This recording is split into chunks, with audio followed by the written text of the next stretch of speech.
Bonjour. Au moment où nous sommes témoins d'une guerre importante à l'autre bout du monde et où la principale protagoniste est la propagande, j'ai voulu revenir plutôt sur un événement qui a connu un rebondissement ces dernières semaines et qui est en fait un cas d'étude sur ce qu'est la propagande, ou plutôt sur comment on peut utiliser un événement a priori anodin et le transformer pour servir une cause et le manipuler pour servir une cause de propagande. En l'occurrence, donc, la propagande berbériste dont je parle dans mon livre Berbère de Sion. Je parle bien évidemment dans ce cas de l'affaire Naïma Salhi, qui a défrayé la chronique il y a plusieurs années et qui ne cesse de revenir à la surface pratiquement tous les mois ou toutes les semaines. Alors justement, il y a une action en justice qui a été menée contre elle et il y a une instruction en cours, donc je ne vais pas me permettre de porter un jugement sur cette affaire en justice, puisque justement la justice va trancher, donc là n'est pas la question. Mais pour la journaliste et l'analyste politique que je suis, je vais revenir sur la vidéo en elle-même, sur la nature et sur le contenu, sur le contexte également, et sur comment on est passé d'une simple vidéo qui a fait le buzz, à un événement qui a véritablement secoué l'espace médiatique algérien. Alors, dans le contexte, on est en 2016-2017, les mots Amazirt circulent grandement dans les médias. On nous rappelle sans cesse que nous sommes tous des Amazirs, que notre histoire a complètement été tronquée depuis des siècles, qu'il faut revenir à nos traditions ancestrales, qu'on ignore véritablement puisqu'on est en train de réinventer au fur et à mesure l'histoire et nous imposer des figures historiques dont nous ignorons l'existence avant une dizaine d'années, notamment par exemple Chechonk ou Chechnak, qui est soudain revenu à la surface comme étant un héros algérien alors qu'il n'a jamais mis les pieds dans cette partie du monde. Des choses comme Tamazir pour nous rappeler que c'est la langue de nos ancêtres, c'est la langue qui fait partie de notre patrimoine linguistique. Alors, il faut rappeler qu'il n'y a aucun débat, il n'y a aucune démarche pédagogique pour nous rappeler, pour nous expliquer comment l'officialisation de Tamazirt va se faire, comment elle va nous impacter, quelle est l'origine des mots, comment l'utilité de cette langue, qui la parle, qui va l'enseigner, sur quel support littéraire va-t-on éduquer nos enfants avec cette langue, etc. Il n'y a absolument aucune place au débat. On nous martèle sans cesse que son officialisation est nécessaire, elle fait partie de l'éducation et du patrimoine linguistique algérien, et il ne faut rien remettre en question. Alors c'est dans ce contexte-là que Naïma Salhi, donc une femme députée algérienne, décide de faire une petite vidéo amateur où elle met en avant ses inquiétudes et ses interrogations sur cette langue. Alors, elle use d'un langage assez courant pour dire qu'elle n'en voit pas l'utilité, que lorsqu'on a une langue comme la langue arabe, il n'est pas nécessaire de s'investir autant dans une langue dont on ignore tout. Il faut savoir qu'en Algérie, par exemple, il y a des posters où, surtout par exemple pendant les campagnes électorales, on a des posters alors en langue tamazirt, dite tamazirt, où sont inscrits où les propos sont inscrits en caractères et latin et arabe et tifinagh. Donc il s'agit d'une langue transcrite en 3 caractères. C'est du jamais vu, ça paraît même cocasse de le raconter, mais voilà la réalité aujourd'hui en Algérie. Et donc, au vu de toutes ces interrogations, Naïma Salhi a décidé de faire une vidéo pour avancer ces arguments-là, et elle le fait. Et puis, elle parle de l'importance de la langue arabe, et elle lance cette phrase, certes maladroite, en disant que justement, sa fille apprenait le dialecte kabyle, ce qui ne la dérangeait pas, mais au vu de l'hostilité et de l'animosité témoignée par de nombreux kabyles envers la langue arabe et l'arabité, elle a décidé de l'interdire de le faire, et elle lancera cette fameuse phrase: si tu continues à parler le kabyle, je te tue. Ce parler qui est très propre à nous autres Algériens, qui ne faisons jamais dans la dentelle et qui balançons ce genre de propos un peu à la légère. Bon, elle l'a fait et ça a semblé sceller son avenir en quelque sorte, puisque cette phrase lui sera énormément reprochée. Alors, que s'est-il passé à la suite de la diffusion de cette vidéo? Il y a eu ce qu'on appelle, la vidéo a été virale, elle a fait ce qu'on appelle le buzz, et il faut savoir que le buzz a un cycle de vie naturel, c'est-à-dire qu'il y a d'abord un intérêt grandissant, autour duquel il y aura polémique, il y aura débat, il y aura conversation, il y aura clivage, bien évidemment. Ensuite, cette polémique enfle, au point d'arriver justement à son pic, à son apogée. Et puis, peu à peu, la polémique, l'intérêt pour cette vidéo connaîtra une mort naturelle. Soit parce que le sujet a été trop débattu et donc il y a épuisement, soit parce qu'il sera éclipsé par un événement plus important, un scandale financier, la mort d'une vedette très appréciée, etc.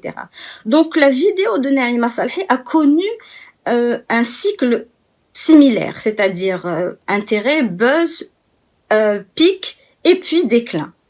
Et la vidéo aurait pu, ce scandale, ce mini-scandale à l'époque, aurait pu en rester là. On est passé à autre chose. Si ce n'est que ce qu'a fait Naïma Salhi, c'est qu'elle a un peu déclenché, elle a ouvert le débat. Elle a permis aux gens de se poser ces questions auxquelles ils n'avaient jamais eu de réponse, auxquelles ils n'avaient même pas eu droit, qu'ils n'avaient pas eu le droit de poser, justement. Quelle est l'utilité de cette langue? D'où vient-elle? Qui la parle réellement? Je veux dire, ce sont des questions simples, étant donné qu'il n'y a personne en Algérie, aujourd'hui même, au moment où je vous parle, qui parle Tamazight. Encore une fois, pour revenir sur le thème que j'ai longuement abordé à plusieurs reprises, on parle soit le kabyle, chewi, msirdi, chelhi, mzabi, mais on ne parle pas une langue commune, à savoir Tamazight. Tamazight est une invention, c'est une concoction qui se fait, qui est en train de se façonner encore au moment où je vous parle, dans un laboratoire.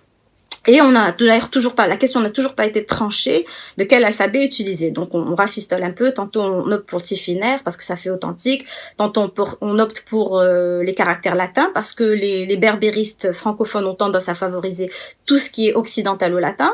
Et puis il y a une minorité qui favorise la langue arabe parce qu'elle considère que les lettres et la phonétique arabe se prêtent davantage à cette langue-là.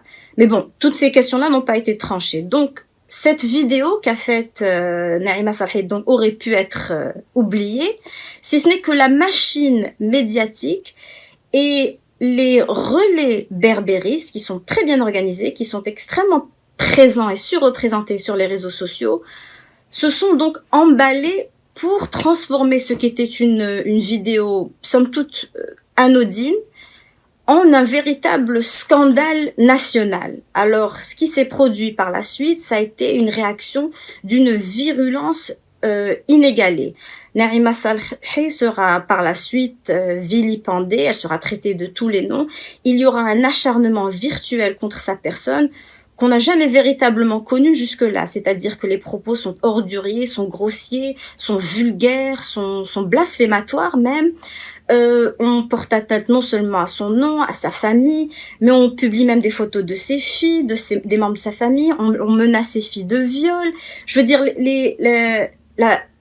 la violence qui a suivi cette publication sera extrêmement importante. Et l'idée, il faut savoir, c'est que quand on opère dans ce milieu propagandiste, cette violence n'est pas spontanée parce que les gens, en fait, ils voient quelque chose qui les met en rogne un peu, ils réagissent à chaud et puis ils passent à autre chose. Mais il était indispensable de ne pas passer à autre chose parce qu'en ouvrant cette boîte de Pandore, en déclenchant, en essayant d'ouvrir le débat, Naïma Salhi a commencé à mettre à nu les failles de cette idéologie et de sur quoi cette idéologie repose. C'est-à-dire que dès qu'on pose de simples questions, tout s'effondre.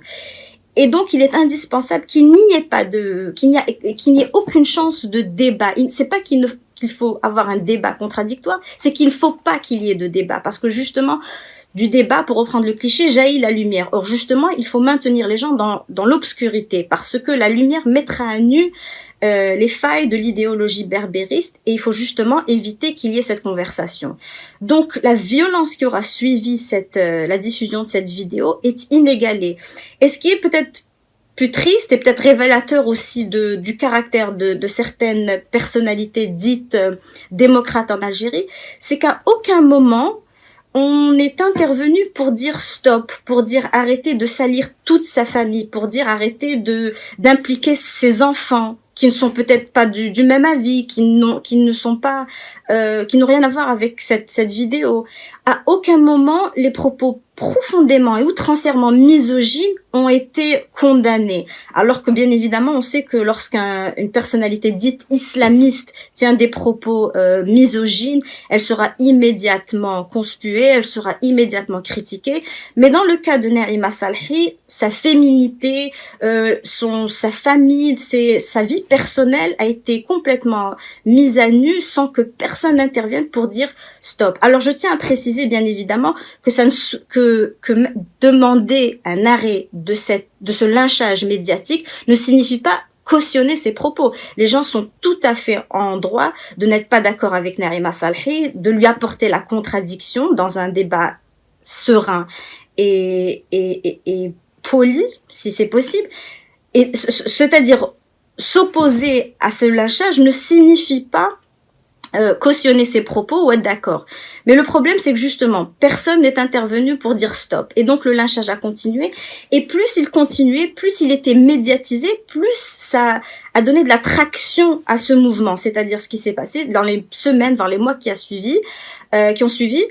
Qui n'a pas fait de vidéo sur Naïma Salhi? Des vedettes de la chanson, des personnalités, des écrivains.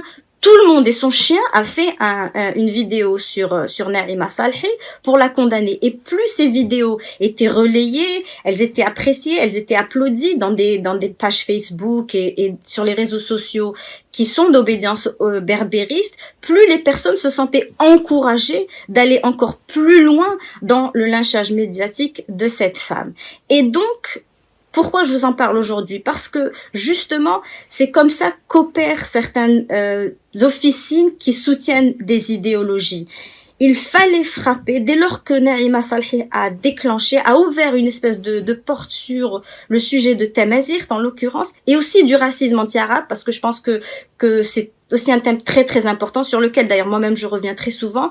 Dès lors qu'elle a osé aborder ce sujet-là, il fallait claquer la porte, il fallait en sorte de ne jamais encourager qui que ce soit à s'engager dans cette voie-là. Et donc il fallait frapper et frapper très fort pour justement s'assurer que plus personne ne fasse la même chose. Donc on a entamé une campagne de diabolisation absolument sans précédent. Citer Naïma Salhi, parler de Naïma Salhi, lui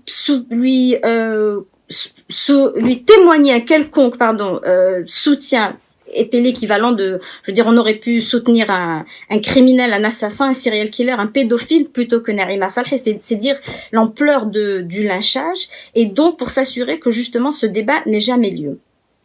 Ce n'est pas justement pour ceux qui me suivent et qui sont bien évidemment francophones, qui ont tendance à suivre l'actualité en France d'ailleurs, ce n'est pas pour rappeler l'affaire de Dieudonné. On se souviendra, Dieudonné est un comique en France qui aura eu l'outrecuidance de faire un sketch sur les colons juifs qu'il a comparé à Adolf Hitler ou aux nazis, et ce qui a déclenché une polémique. Alors la polémique aurait pu en rester là, on aurait pu un peu le bouder quelque temps sur les plateaux de télévision, et puis c'est tout.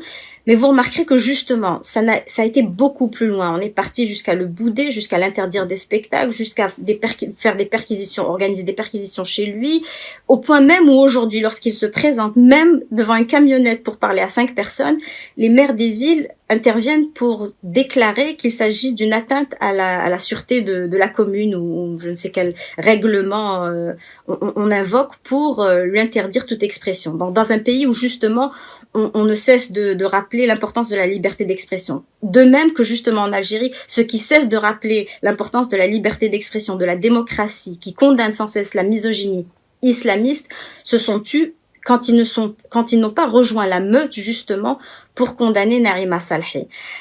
Voilà, c'était pour vous rappeler que justement c'est très important d'avoir une conversation, de permettre que la conversation ait lieu, de ne pas aussi bêtement suivre des phénomènes de mode d'un côté ou de l'autre, et de toujours chercher à comprendre ce qu'il y a derrière, parce que bien évidemment derrière un phénomène qui prend une ampleur exagérée, il y a toujours des questions sans réponse. Il faut toujours savoir comment se fait-il qu'une simple vidéo sans la moindre importance ait pu devenir une affaire d'État d'une telle ampleur. Voilà, je pense avoir un peu fait le tour de la question, justement au moment encore une fois où la propagande est si omniprésente sur nos écrans de télévision, sur les réseaux sociaux, pour vous inviter justement à vous poser les bonnes questions. Et les réponses sont très certainement, en tout cas peut-être pas toutes, mais certaines sont dans Berbère de Sion. Merci pour votre écoute. Au revoir.